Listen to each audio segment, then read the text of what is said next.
अस्सलाम वालेकुम ख़वातीन और हज़रात। डॉक्टर इम्तियाज़ अहमद हाज़िर खिदमत। एक अहम मुशाहिदा और चंद गुज़ारिशात। वो ख़वातीन और हज़रात जो हमसे इलाज करवा के जाते हैं, उनसे इल्तमास है कि जो आपको रूटीन बताई जाती है, जो दवाइयाँ आपको बताई जाती हैं, वो आप बाकायदगी से टाइम के मुताबिक लें। किसी भी सूरत आप दवाइयाँ अपने तय अपने हिसाब से ना लें। जिस तरीके से आपको एडवाइस किया गया है उसके मुताबिक लें।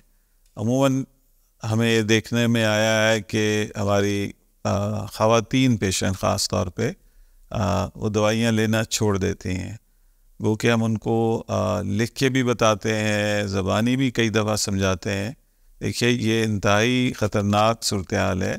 अगर आपको मज़ीद सवालात होते हैं, आप हमसे रब्ता कीजिए, हम आपको एडवाइस करेंगे, गाइड करेंगे।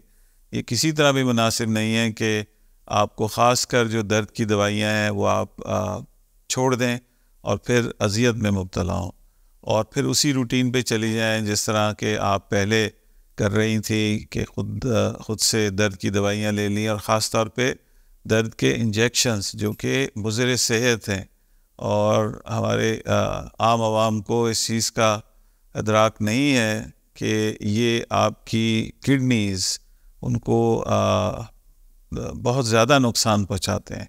अगर आप हद से ज़्यादा इंजेक्शन लेंगी, आपके किडनीज़ ख़त्म हो जाएंगे और हो सकता है डायलिसिस भी करनी पड़ जाए।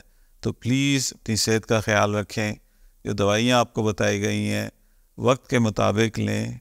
टाइमिंग्स का भी बहुत इसमें अहम रोल है। ख़ासकर वो ख़वातीन जिनको हम हार्मोन्स बताते हैं, आप 1 घंटा भी ऊपर नीचे करती हैं तो आपको ब्लीडिंग दोबारा शुरू होने का ख़तरा है।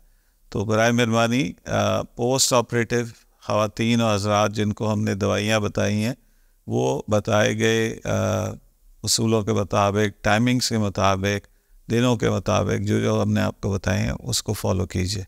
बहुत बहुत शुक्रिया।